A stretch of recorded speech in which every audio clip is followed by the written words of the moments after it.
Meet the editors. ഞെട്ടിക്കുന്ന തെളിവുകളോ എന്നാണ് ചോദ്യം.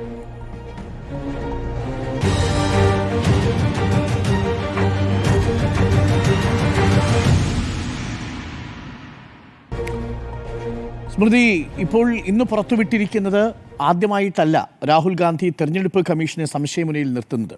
നേരത്തെ മഹാരാഷ്ട്ര തെരഞ്ഞെടുപ്പിൻ്റെ പശ്ചാത്തലത്തിൽ വളരെ കൃത്യമായി തന്നെ ചില കാര്യങ്ങൾ അദ്ദേഹം പത്രങ്ങളിലൂടെയും മറ്റു മാധ്യമങ്ങളിലൂടെ പ്രസ് കോൺഫറൻസിലൂടെയും വിശദീകരിച്ചിരുന്നു. പക്ഷേ അന്ന് തെരഞ്ഞെടുപ്പ് കമ്മീഷൻ ഒഴിഞ്ഞുമാറുന്ന തരത്തിലുള്ള ഒരു ഒഴുക്കൻ മട്ടിലുള്ള മറുപടി നൽകി പോവുകയായിരുന്നു. പക്ഷേ ഇന്ന് കുറച്ചുകൂടി തെളിവുകൾ വെച്ചുകൊണ്ടാണ് രാഹുൽ ഗാന്ധി സമർത്ഥിക്കാൻ പോകുന്നത്. ഞെട്ടിക്കുന്ന തെളിവുകളാണ്, സംസാരിക്കുന്ന തെളിവുകളാണ് രാഹുൽ ഗാന്ധി ഇന്ന് കൊണ്ടുവന്നിരിക്കുന്നത് എന്നുള്ളതാണ് അതിൽ ഏറ്റവും പ്രധാനപ്പെട്ട പോയിന്റ് എന്നുള്ളത്. തെരഞ്ഞെടുപ്പ് കമ്മീഷൻ നൽകിയ തെളിവുകൾ അത് പരിശോധിച്ച് ഓരോന്നായി അദ്ദേഹം പുറത്തുവിട്ടു എന്നുള്ളതാണ്. അതായത് രാഹുൽ ഗാന്ധി എവിടെന്നെങ്കിലും എടുത്തുകൊണ്ടുവന്നല്ല, തെരഞ്ഞെടുപ്പ് കമ്മീഷൻ കൊടുത്ത കടലാസുകളിൽ നിന്നും ആ ക്രമക്കേട് കണ്ടെത്തി അതിലെ തെളിവുകൾ പുറത്തുവിടുന്നു എന്നുള്ളതാണ്. അപ്പോൾ ജയിക്കാൻ സാധ്യതയുണ്ടായിരുന്ന സ്ഥലങ്ങളിൽ ഞങ്ങൾ എങ്ങനെ പരാജയപ്പെട്ടു എന്ന പരിശോധനയിൽ നിന്ന്, എന്ന ആലോചനയിൽ നിന്നാണ് ഇങ്ങനെയൊരു പരിശോധനയിലേക്ക് അവർക്ക് കടക്കേണ്ടി വന്നത്. 4 തവണ തെരഞ്ഞെടുപ്പ് കമ്മീഷന് കത്തയച്ചു തെരഞ്ഞെടുപ്പ് പരാജയവുമായി ബന്ധപ്പെട്ട് അവരുടെ സംശയങ്ങൾ വ്യക്തത വരുത്താൻ വേണ്ടി. അപ്പോൾ തെരഞ്ഞെടുപ്പ് കമ്മീഷൻ അതിൽ കൃത്യമായി മറുപടി നൽകിയില്ല. അതിനുശേഷം ഡിജിറ്റൽ തെളിവുകൾ ആവശ്യപ്പെടുമ്പോൾ ഡിജിറ്റൽ തെളിവുകൾ നൽകാൻ പറ്റില്ല എന്ന് പറയുന്നു. അങ്ങനെ വരുമ്പോഴാണ് എന്നാൽ പിന്നെ നമ്മൾ തന്നെ അന്വേഷണം നടത്തിക്കളയാം എന്നൊരു ആലോചനയിലേക്ക് അവർ പോകുന്നത്. അങ്ങനെയാണ് കർണാടകയിലെ സെൻട്രൽ ബംഗളൂരുവിലെ ഈ പറയുന്ന നിയമസഭാ മണ്ഡലം മഹാദേവപുരയിലേക്ക് കേന്ദ്രീകരിക്കുന്നത്. ആ മഹാദേവപുരയിൽ കണ്ടെത്തിയത് എന്താണ്? 100,000-ൽ പരം കള്ളവോട്ട്, അല്ലേ, 1,00,000-ൽ പരം ക്രമക്കേടാണ് കണ്ടെത്തിയിരിക്കുന്നത്. അതിൽ കൃത്യകണക്കുണ്ടല്ലോ, 1,250,000 പേർ വോട്ട് ചോരി എന്നാണ് പറയുന്നത്. വോട്ട് ചോരി എന്ന് പറയുമ്പോൾ മോഷണം നടത്തിയിരിക്കുന്നു. അതെങ്ങനെ മോഷണം നടത്തി? തെരഞ്ഞെടുപ്പ് കമ്മീഷനും ഭരണപക്ഷവും ചേർന്ന് BJPയും ചേർന്ന് നടത്തിയ മോഷണം എന്നുള്ള ഗുരുതരമായ ആരോപണമാണ് അവിടെ ഉന്നയിക്കപ്പെട്ടിരിക്കുന്നത്. അതിൽ കൃത്യമായി നമ്മുടെ മുന്നിൽ ഒരേ ആൾ തന്നെ 4 ബൂത്തുകളിൽ ഒരേ ആളുടെ ഫോട്ടോ നമ്മൾ കാണുന്നു. കന്നി വോട്ടർമാരുടെ കൂട്ടത്തിൽ 70കാരിയെ നമ്മൾ കാണുന്നു. പിന്നെ നോക്കുമ്പോൾ ചിലതിൽ ഫോട്ടോകളില്ല, ചിലതിൽ അച്ഛൻ്റെ സ്ഥാനത്ത് DGAF എന്നൊക്കെ പറഞ്ഞ അക്ഷരങ്ങൾ മാത്രമായിട്ട് പേരില്ല, ആ രൂപത്തിൽ കാണുന്നു. പിന്നെ അഡ്രസ്സ്, ചില പ്രത്യേക തരം അഡ്രസ്സ് കാണുമ്പോൾ ആ അഡ്രസ്സിലേക്ക് അന്വേഷിച്ച് ചെല്ലുമ്പോൾ അത് ഒരു ബ്രൂവറി ആകുന്നു. അതിൽ ബ്രൂവറിയിലേക്ക് 49 പേരോ അങ്ങനെ എന്തോ, അത്രയും ആളുകൾ എങ്ങനെയാണ്? 68 പേർ. അതെങ്ങനെയാണ് വരുന്നത്? വിവിധ സ്ഥലങ്ങളിലുള്ള ആളുകളാണ്, ഒരു വീട്ടിലെ അല്ല.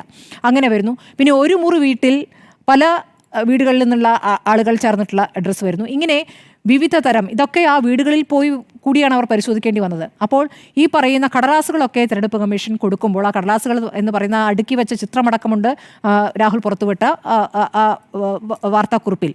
അത് 7 അടിയോളം വരുന്ന കടലാസ് കൂമ്പാരമാണ്. അത് 300 കിലോ വരുന്ന കടലാസ് കൂമ്പാരമാണ്. അപ്പോൾ എങ്ങനെയാണ് നോക്കേണ്ടി വന്നത്? ഓരോ ഫോട്ടോയും എടുത്ത് കമ്പയർ ചെയ്യണം. ആ ഒരു ഫോട്ടോ, അങ്ങനത്തെ ഒരു ഫോട്ടോ ഇനിയുണ്ടോ എന്ന പരിശോധന നടക്കണം. ഒരു അഡ്രസ്സ്, അങ്ങനത്തെ അഡ്രസ്സ് ഉണ്ടോ എന്ന് പരിശോധന നടക്കണം. അത് ഇത്രയും പേജുകളിലൂടെ എങ്ങനെ കടന്നു പോയിട്ടുണ്ടാകാം? 6 മാസം എടുത്തു എന്നാണ് പറയുന്നത്. 6 മാസം എടുത്ത് നടത്തിയ ഒരേ ഒരു മണ്ഡലത്തിൽ നടത്തിയ തെളിവെടുപ്പിൽ വന്നിരിക്കുന്ന ഇത്രയും വലിയ വിവരങ്ങൾ, അത് രാജ്യത്തെ ആകെ ആ അന്വേഷണത്തിലേക്ക്, ആ പരിശോധനയിലേക്ക് കടന്നാൽ എന്ത് തെളിവുകളായിരിക്കാം കണ്ടെത്താനാവുക എന്നുള്ള പ്രധാനപ്പെട്ട ചോദ്യമാണ് ഇവിടെ രാഹുൽ ഗാന്ധി ചോദിക്കുന്നത്. അപ്പോൾ തെളിവുകളടക്കം പുറത്തു വരുമ്പോൾ അതിനുശേഷം തെരഞ്ഞെടുപ്പ് കമ്മീഷൻ്റെ പ്രതികരണം വന്നല്ലോ. തെരഞ്ഞെടുപ്പ് കമ്മീഷൻ ഒരു സത്യവാങ്മൂലം സമർപ്പിക്കാൻ പറയുന്നു. അതിൻ്റെ എങ്ങനെയാണ് അതിൻ്റെ ഒരു കോപ്പി അങ്ങോട്ട് അയച്ചു കൊടുക്കുകയാണ്.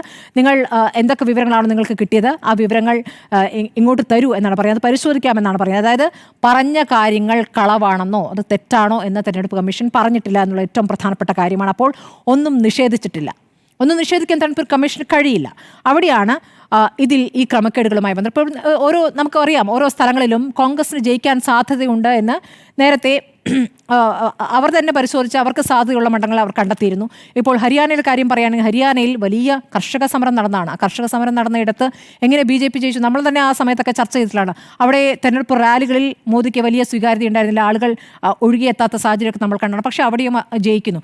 ഇങ്ങനെയുള്ള ജയങ്ങളെക്കുറിച്ചുള്ള സംശയം വരുന്നപ്പോഴാണ് ആദ്യം EVM-വുമായി ബന്ധപ്പെട്ട് ശരിയാണ് കോൺഗ്രസ് അങ്ങനെ ഒരു സംശയം അവിടെ പ്രകടിപ്പിച്ചിരുന്നു. അതിനുശേഷം കോടതിയിലേക്ക് പോകുമ്പോഴും അവർക്ക് അനുകൂലമായ ഉത്തരം കോടതിയിൽ നിന്ന് ലഭിച്ചിട്ടില്ല. ഇതൊക്കെ അവിടെ നിൽക്കുകയാണ്.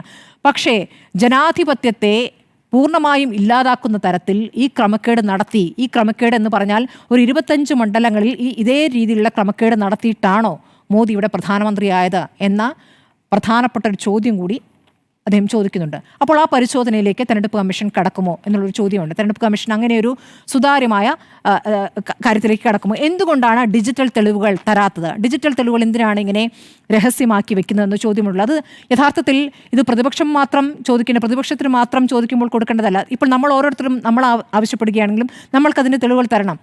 ഈ മണ്ഡലത്തിൽ എത്ര വോട്ടർമാരുണ്ട്, അവരുടെ ഡീറ്റെയിൽസ് എന്താണെന്ന് ചോദിക്കുമ്പോൾ എന്താണ് തരാൻ ബുദ്ധിമുട്ടുന്നത്? അത് തരാത്തത് എന്തുകൊണ്ടാണ്? അപ്പോൾ അതിൽ എന്തൊക്കെയോ മറയ്ക്കാനുണ്ട് എന്നൊരു സംശയം അവിടെ നിൽക്കുകയാണ്. ഈ സംശയങ്ങളൊക്കെ ഏത് ഘട്ടത്തിലാണ് വരുന്നത്? ഈ തെരഞ്ഞെടുപ്പ് കമ്മീഷനുമായി ബന്ധപ്പെട്ടും നമുക്ക് സംശയങ്ങളില്ലേ? തെരഞ്ഞെടുപ്പ് കമ്മീഷനെ എങ്ങനെ തിരഞ്ഞെടുക്കുന്നു എന്നതിലും നമുക്ക് സംശയങ്ങളുണ്ടല്ലോ. അതും നമ്മൾ മുമ്പ് ചർച്ച ചെയ്തിട്ടുള്ളതാണ്. അപ്പോൾ തെരഞ്ഞെടുപ്പ് കമ്മീഷനെ തിരഞ്ഞെടുക്കുന്നതിൽ നേരത്തെ സുപ്രീം കോടതി ചീഫ് ജസ്റ്റിസും ഉണ്ടായിരുന്നു. അദ്ദേഹത്തെ ഒഴിവാക്കി അവിടെ ഒരൊറ്റ എതിർ ശബ്ദം വരികയാണെങ്കിൽ പ്രതിപക്ഷ നേതാവ് എന്ന ഒരൊറ്റ ശബ്ദം മാത്രം വരുന്നു. അപ്പുറത്ത് പ്രധാനമന്ത്രി നിയമിക്കുന്ന നിയമമന്ത്രിയുമാണ് ഉള്ളത്. അവിടെ അങ്ങനെ നിൽക്കുന്നു. ഇനി തെരഞ്ഞെടുപ്പ് കമ്മീഷന് ഈ പ്രധാനപ്പെട്ട BJP നേതാക്കൾ തെരഞ്ഞെടുപ്പ് പ്രചാരണങ്ങളിൽ നടത്തിയ വർഗീയ പ്രസംഗങ്ങളുമായി ബന്ധപ്പെട്ട പരാതികൾ വന്നപ്പോൾ എത്ര തവണ അതിന്മേൽ നടപടിയെടുത്തിട്ടുണ്ട്? അങ്ങനെ നടപടിയെടുത്ത ലവാസെ എന്ന ഉദ്യോഗസ്ഥൻ പെട്ടെന്ന് രാജിവെച്ച് പോകേണ്ടി വന്നാൽ എങ്ങനെയാണ്? അതിനുശേഷം അദ്ദേഹത്തിനെതിരെ എന്തൊക്കെ കേസുകൾ വന്നു? ഇപ്പോൾ ഇരിക്കുന്ന ജ്ഞാനേഷ് കുമാർ, അദ്ദേഹം എങ്ങനെയാണ് അവിടേക്ക് എത്തിയത്? ചോദ്യമുണ്ടല്ലോ. അദ്ദേഹം അമിത്ഷായുമായി ആഭ്യന്തര വകുപ്പിൽ തന്നെ പ്രധാനപ്പെട്ട ഉദ്യോഗസ്ഥനായിരുന്നു. അമിത്ഷായുടെ മോദിയുടെയും അടുപ്പക്കാരനാണ് എന്ന രൂപത്തിലാണ് അത് വ്യാഖ്യാനിക്കപ്പെടുന്നത്. അങ്ങനെയല്ലെങ്കിൽ അങ്ങനെയെല്ലാം തെളിയിക്കണം. ഈ പറഞ്ഞ ചോദ്യങ്ങൾക്ക് ഉത്തരം നൽകാത്ത കാലത്തോളം ഇത് നോക്കൂ, ഇത് പ്രതിപക്ഷത്തിൻ്റെ ഒരു ആവശ്യമല്ല കേട്ടോ, നമ്മുടെ ഓരോരുത്തരുടെ ആവശ്യമാണ്. ജനാധിപത്യ രീതിയിലാണോ തിരഞ്ഞെടുപ്പ് നടക്കുന്നത്? ജനാധിപത്യം ഇല്ലാതായോ എന്ന് ഭയക്കേണ്ട സാഹചര്യമാണ് വന്നിരുന്നത്. ഇപ്പോൾ നമ്മളെ ഭരിക്കുന്നത് യഥാർത്ഥത്തിൽ നമ്മൾ വോട്ട് ചെയ്ത് ജയിപ്പിച്ചവരാണോ എന്ന ചോദ്യമാണ് ഏറ്റവും പ്രധാനപ്പെട്ട ചോദ്യം. അങ്ങനെയല്ല, കള്ളത്തരത്തിലൂടെ അധികാരത്തിൽ കയറിയവരാണോ നമ്മളെപ്പോൾ ഭരിക്കുന്നതെന്ന ചോദ്യം അവിടെ നിൽക്കുകയാണ്. അതിന് ഉത്തരം കിട്ടേണ്ടതുണ്ട്. അത് പ്രതിപക്ഷം പ്രകടനം നയിച്ചുകൊണ്ട് ആയില്ല. നാളെ ഇപ്പോൾ കർണാടക തെരഞ്ഞെടുപ്പ് കമ്മീഷൻ ഓഫീസിലേക്ക് പ്രതിഷേധം നടത്താൻ പോകുന്നു. തിങ്കളാഴ്ച രാജീവ് പ്രതിഷേധത്തിന് പോകുന്നു. ഇത് പ്രതിപക്ഷത്തിന് മാത്രം ആവശ്യമല്ല, ഇവിടുത്തെ ഓരോ പൗരൻ്റെ ആവശ്യമാണ്. നമുക്കതിൻ്റെ സത്യം തെളിയണം, സത്യം അറിയേണ്ടതുണ്ട്. ഇപ്പോൾ പുറത്തു വന്നിരിക്കുന്ന പ്രധാനപ്പെട്ട തെളിവുകളാണ്. രാഹുൽ ഗാന്ധിയെ പറ്റി എപ്പോഴും പറയാറുള്ള രാഹുൽ ഗാന്ധി വെറുതെ എന്തൊക്കെയോ വിളിച്ചു പറയുന്നു, വൈകാരിക പ്രകടനം നടത്തുന്നു. അങ്ങനെയല്ല, ഇന്ന് രേഖകൾ സഹിതം കോൺഗ്രസ് പാർട്ടി, രാഹുൽ ഗാന്ധി എന്ന് ഒറ്റയ്ക്ക് പറയേണ്ട കാര്യമില്ലല്ലോ, കോൺഗ്രസ് പാർട്ടിയിലെ പ്രധാനപ്പെട്ട നേതാക്കളൊക്കെ ചേർന്നിട്ടായിരിക്കും ഈ പരിശോധന നടത്തിയിട്ടുണ്ടാവുക. അപ്പോൾ അതിൽ റിസർച്ച് ഉണ്ട്, അതിന്മേലുള്ള ഒരു കഠിന ശ്രമമുണ്ട്, അതിൻ്റെ ഫലമായി പുറത്തു വന്ന തെളിവുകളുണ്ട്.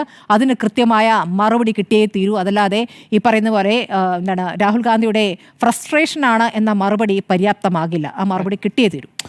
തീർച്ചയായിട്ടും ആ മറുപടി കിട്ടിയേ മതിയാകൂ.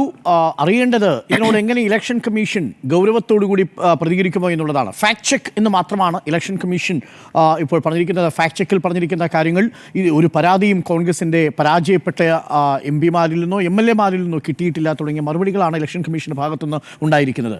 ജിമ്മി, ഈ ഇന്ത്യ രൂപീകൃതമായതിനു ശേഷം, റിപ്പബ്ലിക് ആയതിനു ശേഷം ഇന്ത്യൻ ജനാധിപത്യം ഇതുപോലെ വെല്ലുവിളിക്കപ്പെട്ട ഒരു ദിവസം ഉണ്ടായിട്ടില്ല. ഏറ്റവും നിർണായകമായ ഒരു ആരോപണം രാജ്യത്തെ ഏറ്റവും പ്രധാനപ്പെട്ട ഒരു ഇൻസ്റ്റിറ്റ്യൂഷനെതിരെ ഉയർന്ന ദിവസമാണ്. രാഹുൽ ഗാന്ധി പറഞ്ഞത് തെറ്റായിരിക്കട്ടെ എന്ന് ഞാൻ ആഗ്രഹിക്കുകയാണ്. കാരണം ഒരു നിയമസഭാ മണ്ഡലത്തിൽ ഇത്രയും വലിയൊരു ഓപ്പറേഷൻ നടന്നിട്ടുണ്ടെങ്കിൽ, രാഹുൽ ഗാന്ധി പറയുന്നതനുസരിച്ചാണെങ്കിൽ 10-30 നിയമസഭാ മണ്ഡലങ്ങളിലെങ്കിലും ഇന്ത്യയിൽ ഇങ്ങനൊരു ഓപ്പറേഷൻ നടന്നിട്ടുണ്ടെങ്കിൽ അതൊരു ഡീപ് സ്റ്റേറ്റിൻ്റെ വ്യക്തമായ ലക്ഷണമാണ്. ഇന്ത്യയിൽ പല ഭാഗങ്ങളിലായി ഇത്ര ക്ലിനിക്കൽ പ്രിസിഷനോടെ ഒരാൾക്കും പിടിക്കാൻ പറ്റാത്ത രീതിയിൽ രാജ്യത്തെ ഏറ്റവും പ്രധാനപ്പെട്ട ഒരു തെരഞ്ഞെടുപ്പിനെ അട്ടിമറിക്കുന്ന ഒരു ഡീപ് സ്റ്റേറ്റ് ഇന്ത്യയിൽ പ്രവർത്തിക്കുന്നു എന്നുള്ളതിൻ്റെ കൃത്യമായ തെളിവാണത്. എന്ന് വച്ചാൽ ഇന്ത്യ ഒരു ജനാധിപത്യ രാഷ്ട്രമല്ല എന്നാണ് രാഹുൽ ഗാന്ധിയുടെ പറഞ്ഞ ആരോപണങ്ങൾ തെളിയിക്കപ്പെട്ടാൽ സംഭവിക്കാൻ പോകുന്നത്. അങ്ങനെ ഉണ്ടാകാതിരിക്കട്ടെ. ഇനി ഇതിനൊരു പശ്ചാത്തലത്തിലേക്ക് വരികയാണ്. എന്താണ് കർണാടകത്തിൻ്റെ പ്രത്യേകത? 2004 മുതൽ കർണാടകത്തിൽ BJPയുടെ തേരോട്ടമാണ് ലോക്സഭയിൽ.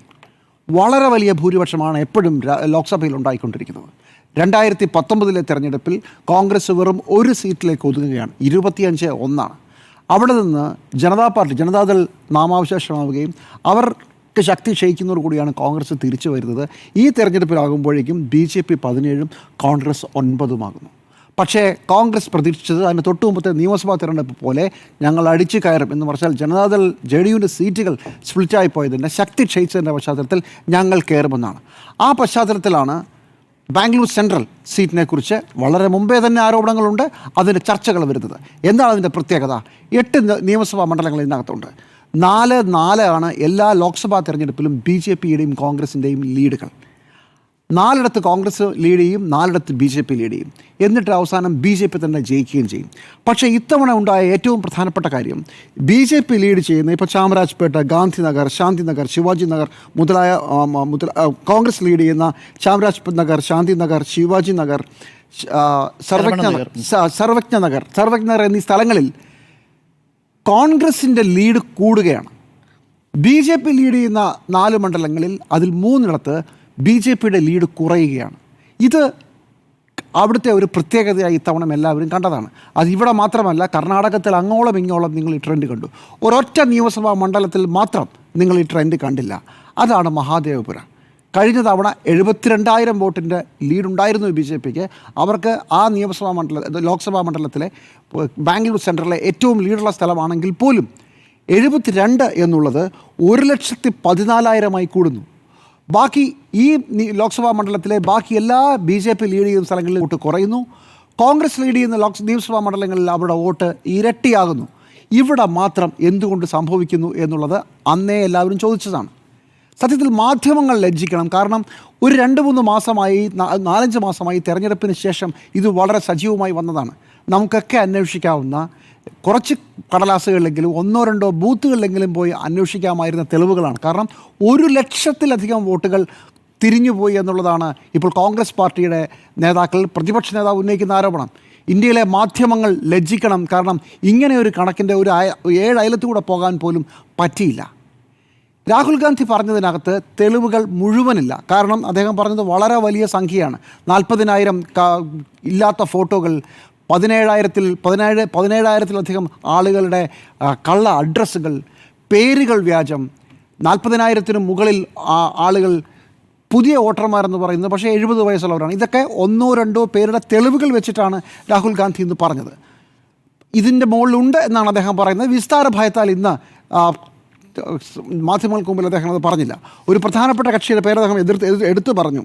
അത് ആദിത്യ ശ്രീവാസ്തവ എന്ന് പറയുന്ന മനുഷ്യനാണ്. ഈ ആദിത്യ ശ്രീവാസ്തവ കർണാടകത്തിൽ 2-3 വോട്ട് ചെയ്തത് മാത്രമല്ല, ഇന്ത്യയിലെ 4 സംസ്ഥാനങ്ങളിൽ വോട്ട് ചെയ്തിട്ടുണ്ട്. നോക്കൂ എത്ര ഡീപ്പാണ് ഒരു ഇലക്ഷൻ മാനിപ്പുലേഷൻ നടന്നിട്ടുണ്ടെങ്കിൽ. രാഹുൽ ശ്രീവാസ്തവ എന്ന് പറഞ്ഞ വോട്ടർ 4 വോട്ട് ചെയ്തിരിക്കുന്നു. ഇയാളെ കണ്ടുപിടിക്കാനുള്ള ശ്രമമെങ്കിലും നമ്മൾ മാധ്യമങ്ങൾ നടത്തുമെന്ന് ഞാൻ പ്രതീക്ഷിക്കുകയാണ്. സർക്കാർ സംവിധാനങ്ങൾ ചെയ്യുമോ എന്ന് എനിക്കറിയില്ല. കാരണം സാഹചര്യ തെളിവുകൾ മോദി സർക്കാരിനെതിരാണ്. ഈ വലിയ ആരോപണം വരുമ്പോൾ ഞങ്ങൾക്കിത് പരിശോധിക്കണമെന്ന് പറയുമ്പോൾ അത് ഡിജിറ്റലൈസ് ചെയ്ത് കൊടുക്കുന്നില്ല. പകരം ഒരു കെട്ട് പേപ്പർ എടുത്ത് കൊടുക്കുകയാണ്, തപ്പിക്കോ എന്ന് പറഞ്ഞ്. ഈ കോടതിയിൽ കോമ്പൻസേഷൻ കേസിൽ 10,000 രൂപ വിധിച്ചാൽ 10,000 രൂപയുടെ ചില്ലറ തൊട്ട് എടുത്തു കൊടുത്ത് ഒരു കേസുണ്ട് തിരുവനന്തപുരത്ത്. എണ്ണിക്കോ, 10,000 അല്ല, അതുണ്ട്, എണ്ണിക്കോളാൻ പറയും എന്ന് പറയുന്നത് പോലെ എങ്ങനെ ബുദ്ധിമുട്ടിക്കാം എന്ന രീതിയിൽ 3,000 കിലോ, 300 കിലോയുടെ പേപ്പർ എടുത്തു കൊടുത്തിട്ട് അവിടെ തന്നെ സാഹചര്യ തെളിവുകൾ ഇലക്ഷൻ കമ്മീഷനെ നിങ്ങളെ സംശയത്തിൻ്റെ നിഴലിൽ നിർത്തുകയാണ്. എന്തിനായിരിക്കും അങ്ങനെ? ഇതുപോലെ മറ്റൊരു സാഹചര്യം കൂടി ഉണ്ട് കേട്ടോ. ഇലക്ട്രൽ ബോണ്ട് വന്ന സമയത്ത് ഇലക്ട്രൽ ബോണ്ടിൻ്റെ വിശദാംശങ്ങൾ പുറത്തുവിടണമെന്ന് സുപ്രീം കോടതി ഉത്തരവിട്ടപ്പോൾ ഇലക്ട്രൽ ബോണ്ടിൻ്റെ ലിസ്റ്റ് എങ്ങനെയാണ് പ്രസിദ്ധീകരിച്ചതെന്നറിയാമോ? ഇലക്ട്രൽ ബോണ്ടുകളുടെ പേരില്ലാത്തത് ഒരു വശത്ത്, ഇലക്ട്രൽ ബോണ്ട് ആരൊക്കെയാണ് തന്നതെന്ന് വേറൊരു വശത്ത്. ഇത് തമ്മിൽ കമ്പൈൽ ചെയ്യാൻ ഒരു നിവൃത്തിയുമില്ല. നമ്പറുകൾ ഇപ്പോൾ 104 ഇതെവിടെയാണ് ഈ 104 എന്ന് തപ്പിയെടുക്കണം. അന്ന് ഞാനൊരു ഓൺലൈൻ മാധ്യമത്തിൽ പ്രവർത്തിക്കുന്ന സമയമാണ്. ഒരു രാത്രി മുഴുവൻ ഇരുന്ന് കമ്പൈൽ ചെയ്യാൻ ശ്രമിക്കുകയാണ്. 100 കണക്കിന് നമ്പറുകളാണ്. അത് അവസാനം 4-5 ദിവസം എടുത്തു ഇന്ത്യയിലെ മാധ്യമങ്ങൾക്ക് ഇതെല്ലാം കമ്പൈൽ ചെയ്ത് ഏതൊക്കെ കമ്പനികളാണ് യഥാർത്ഥത്തിൽ പൈസ കൊടുത്തിരിക്കുന്നത്, എത്ര രൂപയാണ് വന്നിരിക്കുന്നത് അറിഞ്ഞു. അതിനുശേഷം നമ്മൾ കണ്ടു ആരൊക്കെയാണ് പൈസ കൊടുത്തത്, അതിൽ ആർക്കൊക്കെയാണ് കോൺട്രാക്റ്റ് കിട്ടിയതെന്നൊക്കെ നമ്മളെല്ലാവരും പറഞ്ഞു. പ്രത്യേകിച്ച് ഒന്നും സംഭവിച്ചില്ല. ഇലക്ട്രൽ ബോണ്ട് വന്ന പോലെ പോയി. നമ്മുടെ ഹൈവേ പണിത ആളുകളൊക്കെ കൊടുത്ത പൈസയുടെ കണക്ക് നമുക്കറിയാം. ഒരു കാര്യവുമില്ല. ആ ഹൈവേ കേരളത്തിൽ തകരുന്ന നമ്മളിപ്പോൾ കണ്ടുകൊണ്ടിരിക്കുകയാണ്. ഇത് രാഹുൽ ഗാന്ധി മാത്രം പറഞ്ഞ ഒരൊറ്റപ്പെട്ട സംഭവമല്ല. 2 വർഷം മുമ്പ് ഇന്ത്യ ഇതുപോലെ ഒരു വലിയ ആരോപണം കേട്ടതാണ്. അന്ന് ഇന്ത്യയിലെ മനുഷ്യർ അത് കേൾക്കാതെ പോയി എന്നുള്ളത് കൂടി പ്രേക്ഷകർ ഈ തരുണത്തിൽ ഓർക്കണം. അശോക യൂണിവേഴ്സിറ്റിയിലെ ഡോക്ടർ സബ്യസാചി ദാസ്, അദ്ദേഹം ഒരു എക്കണോമിസ്റ്റാണ്. അന്ന് അദ്ദേഹം പറഞ്ഞത് 1977 മുതൽ 2019 വരെയുള്ള ഇന്ത്യയിലെ ലോക്സഭാ തെരഞ്ഞെടുപ്പുള്ള കണക്കെടുത്തുകൊണ്ട് അദ്ദേഹം പറഞ്ഞു 2019 എന്തോ വിചിത്രമായി സംഭവിച്ചിരിക്കുന്നു. അദ്ദേഹം പറഞ്ഞ ഒരു പ്രധാനപ്പെട്ട ആരോപണം, ഞാൻ കണക്കുകൾ നോക്കുമ്പോൾ എനിക്ക് മനസ്സിലാകുന്നത് ക്ലോസ്ലി കണ്ടസ്റ്റഡ് ആയിട്ടുള്ള സീറ്റുകളെല്ലാം അതെല്ലാം BJP ജയിക്കുന്നു. സാധാരണഗതിയിൽ 2019 മുമ്പ് കുറേ ക്ലോസ്ലി കണ്ടസ്റ്റഡ് സീറ്റുകളിൽ കോൺഗ്രസ് ജയിക്കാം, മറ്റൊരിടത്ത് BJP ജയിക്കാം. പക്ഷേ 2019 എല്ലാ സീറ്റുകളും BJP ജയിക്കുന്നത് ഞാൻ ശ്രദ്ധിക്കുന്നു. എന്ന് മാത്രമല്ല, ഈ സീറ്റുകളിൽ ഈ BJP ജയിച്ച വളരെ വാശിയേറിയ മത്സരം നടന്ന സ്ഥലങ്ങളിൽ അവിടെ വോട്ടുകളുടെ വളർച്ചാ തോത് കുറയുകയാണ്. വോട്ടർ പട്ടികയിൽ നിന്ന് ഒഴിവായവരുടെ എണ്ണം കൂടുകയാണ്. അത് മുസ്ലിങ്ങളാണ്. 373 കോൺസ്റ്റിറ്റ്യുവൻസികളിൽ ഈ EVM വോട്ടർ കൗണ്ടും ആകെ പോൾ ചെയ്ത കണക്ക് പ്രസിദ്ധീകരിക്കുമല്ലോ. അതായത് EVMലൊരു കണക്ക്, ഈ മണ്ഡലത്തിൽ എത്ര വോട്ട് പോൾ ചെയ്തു എന്ന് പറഞ്ഞ കണക്ക് തമ്മിൽ കൂട്ടി നോക്കുമ്പോൾ തമ്മിൽ 11,000, 12,000, 15,000 വോട്ടിൻ്റെ വ്യത്യാസം. മിൻറ്റ് അതിനകത്തെ 3-4 ദ മിൻറ്റ് എന്ന് പറയുന്ന മാധ്യമം അത് 3-4 നിയോജക ലോക്സഭാ മണ്ഡലങ്ങൾ എടുത്ത് പരിശോധിച്ചപ്പോൾ ശരിയാണ്. അവസാനം ഇലക്ഷൻ കമ്മീഷൻ ഈ ഫൈനൽ EVM കൗണ്ടിൻ്റെ ലിസ്റ്റ് പിൻവലിക്കേണ്ടി വന്നു. ഒരാളും ഇന്ത്യയിൽ ചോദിച്ചില്ല, ഒരിടത്തും ഒരു വിഷയം ഉണ്ടായില്ല. ഇലക്ഷൻ കമ്മീഷനായതുകൊണ്ട് മുട്ടുവിറച്ച് ഇരിക്കുകയാണ് ചെയ്തത്. അവസാനം ഡോക്ടർ സബ്യസാചി ദാസ് എന്ന അറിയപ്പെടുന്ന എക്കണോമിസ്റ്റിനെ അദ്ദേഹം ജോലി ചെയ്യുന്ന അശോക യൂണിവേഴ്സിറ്റി തള്ളിപ്പറയുകയും ആ മനുഷ്യൻ അവസാനം രാജിവെച്ച് പുറത്തു പോവുകയും വന്നു. ഇലക്ഷൻ കമ്മീഷനെ വെല്ലുവിളിച്ചതിന്, BJPക്ക് ഇതിലെന്തോ തിരിമറി നടത്തുന്ന സംശയം ഉന്നയിച്ചതിന്. അങ്ങനെ നമ്മുടെ വിസ്മൃതിയിൽ നിന്ന് മറഞ്ഞുപോയ ഒരു സബ്യസാചി ദാസ് കൂടിയുണ്ട് ഈ തെരഞ്ഞെടുപ്പ് പ്രക്രിയയിലെ കൃത്രിമത്തെക്കുറിച്ച് പറഞ്ഞവരുടെ ലിസ്റ്റിൽ. അതുകൂടി ഇന്ന് ഓർക്കുക. ആ മനുഷ്യൻ പറഞ്ഞുകൊടുത്തുനിന്നാണ് കോൺഗ്രസ് ഇപ്പോൾ തുടങ്ങിയത്. അന്ന് സബ്യസാചി ദാസ് ഒരു കാര്യം കൂടെ പറഞ്ഞു, അടുത്തത് 2024 വരുന്നത്, കരുതിയിരിക്കുക. ഇപ്പോൾ പ്രതിപക്ഷ നേതാവ് പറഞ്ഞിരിക്കുന്നു, പ്രതിപക്ഷ നേതാവിനെ തൊടാൻ ഒന്ന് മുട്ടുവിറയ്ക്കും എന്നാണ് ഞാൻ കരുതുന്നത്. സബ്യസാചി ദാസിനെ തൊടുന്നത് പോലെ വിരട്ടിയതുപോലെ പ്രതിപക്ഷ നേതാവിനെ വിരട്ടാനാവില്ല. പക്ഷേ ഇനി എന്താണ് നിങ്ങൾ ചെയ്യാൻ പോകുന്നത്? തെളിവ് കൊണ്ടുവന്നാണ് പറയുന്നത്. രാഹുൽ ഗാന്ധി ഈ പറഞ്ഞ ഇതെല്ലാം കൂടെ എടുത്ത് ഒരു കാളവണ്ടിയിൽ കെട്ടി ഈ കണക്കുകളെല്ലാം കൂടെ 1000 പേജ് എടുത്ത് കൊടുത്താൽ എന്ത് ചെയ്യും തെരഞ്ഞെടുപ്പ് കമ്മീഷൻ? ഇത് ഒരു വെല്ലുവിളിയെ സ്വീകരിച്ച് പ്രധാനപ്പെട്ട ക്ലോസ്ലി കണ്ടസ്റ്റഡ് ആയിട്ടുള്ള 33 സീറ്റുകളിൽ തിരിമറി നടന്നെന്ന് പറഞ്ഞല്ലോ. ശരി, അത് അന്വേഷിക്കാൻ ഇലക്ഷൻ കമ്മീഷൻ തയ്യാറാകുമോ? ചുരുങ്ങിയ പക്ഷം ഇന്ത്യൻ ജനാധിപത്യത്തോട് ഒരല്പമെങ്കിലും മാന്യതയുണ്ടെങ്കിൽ, അല്പമെങ്കിലും മര്യാദയുണ്ടെങ്കിൽ, ജനാധിപത്യം നിലനിൽക്കണം എന്ന ഉദ്ദേശമുണ്ടെങ്കിൽ, പ്രതിപക്ഷ നേതാവ് ശരിയോ തെറ്റോ ആയിക്കോട്ടെ, വേണമെങ്കിൽ BJP ആരോപിക്കുന്ന ഒരു പ്രധാനപ്പെട്ട ആരോപണം ഈ പറയുന്ന അഴിമതികളും തിരിമറിയൊക്കെ കോൺഗ്രസിനും കാണിച്ചതായി കൂടെ ആവാം. പരിശോധിക്കുമോ? അന്വേഷണം ഉണ്ടാകുമോ? 33 സീറ്റുകളുടെ കാര്യത്തിലെങ്കിലും ഞങ്ങൾ ഒരു ജുഡീഷ്യൽ കമ്മീഷനെ, ഒരു സ്വതന്ത്ര കമ്മീഷനെ വെച്ച് അന്വേഷിക്കാൻ ഞങ്ങൾ തയ്യാറാണെന്ന് പറയുമോ?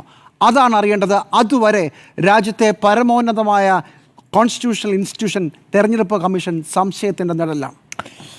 സുജയ, ഈ തെളിവുകൾ ഞെട്ടിക്കുന്നതല്ലേ? പിന്നെ ഞെട്ടിക്കുന്ന തെളിവുകളാണ്. ഈ തെളിവുകൾ എന്താണ് തെരഞ്ഞെടുപ്പ് കമ്മീഷന് കൊണ്ടുകൊടുക്കാൻ രാഹുൽ ഗാന്ധി മടിക്കുന്നത്, വൈകുന്നത്? ഞാൻ പരസ്യമായി പറഞ്ഞിട്ടുണ്ട്, അവിടെ നിന്ന് പെറുക്കിയെടുത്തോളൂ എന്നതാണ് അദ്ദേഹം ഇപ്പോൾ പറഞ്ഞിരിക്കുന്ന മറുപടി. അപ്പോൾ ഞെട്ടിക്കുന്ന തെളിവുകൾ, ഒരു ആറ്റം ബോംബ് പൊട്ടിക്കുന്നു, അതിൻ്റെ ടിപ്പ് ഓഫ് ആൻ ഐസ്ബർഗ് എന്നാണ് KC വേണുഗോപാൽ നടത്തിയ വാർത്താ സമ്മേളനത്തിൽ അദ്ദേഹവും ഇതിനെ വിശേഷിപ്പിച്ചത്. ഇതൊരു സാമ്പിൾ മാത്രമാണ്. അപ്പോൾ സാമ്പിൾ വെടിക്കെട്ടിന് പിന്നാലെ പൂരം വെടിക്കെട്ട് നടത്താനിരിക്കുകയാണ് കോൺഗ്രസ് പാർട്ടി. അപ്പോൾ ഇത് ഇത്രയും ഞെട്ടിക്കുന്ന, അതായത് ഈ പുറത്തു വന്ന വിവരങ്ങൾ അത് അത്രയും സ്ഫോടനാത്മകമായ വിവരങ്ങളാകുമ്പോൾ അതിൻ്റെ രേഖകളടക്കം സബ്മിറ്റ് ചെയ്യുകയും ഇക്കാര്യത്തിൽ ഇപ്പോൾ കർണാടക തെരഞ്ഞെടുപ്പ് കമ്മീഷനും മഹാരാഷ്ട്ര ചീഫ് ഇലക്ടറൽ ഓഫീസും രാഹുൽ ഗാന്ധിക്ക് റിപ്ലൈ കൊടുത്തിട്ടുണ്ട്, കൃത്യമായ മറുപടി കൊടുത്തിട്ടുണ്ട്. ആ മറുപടി എന്താണെന്ന് പറഞ്ഞ് ഞാൻ തുടങ്ങാം.